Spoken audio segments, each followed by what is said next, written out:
Welcome to our channel. Today we how to configure Facebook Shops for your brand, beginner guide step by step clearly. To configure Facebook Shops for your brand, start by logging into your Facebook account. Navigate to your business page where you want to set up the shop. Once you are on your business page, locate the Shop tab on the left sidebar. If you don't see the Shop tab, you may need to enable it in your page settings. Click on the Shop tab to begin the setup process. You will be prompted to choose a selling method. Select either checkout on Facebook or checkout on your website. If you choose the first option, follow the prompts to set up payment processing through Facebook.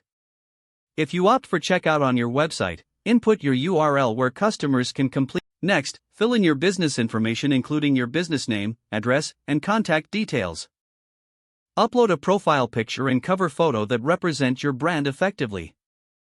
Now, it's time to add products to your shop. Click on Add Product to start the process of listing items. Fill in the product details, including name, price, and description. Upload high-quality images of your product to capture attention. Set your inventory levels accurately to manage stock effectively. Review your product listing for errors or missing information. Once satisfied, click Save to finalize the product entry. Repeat these steps for all products you want to list in your shop. After adding all products, review your shop's layout and make adjustments as needed. Consider using the Collections feature to group similar items together. This can enhance the shopping experience for your customers. To launch your shop, ensure your payment settings are configured correctly. Review all terms and policies related to selling on Facebook. Finally, once everything is set up to your satisfaction, publish your shop. Your Facebook shop will now be live for customers to browse and purchase from.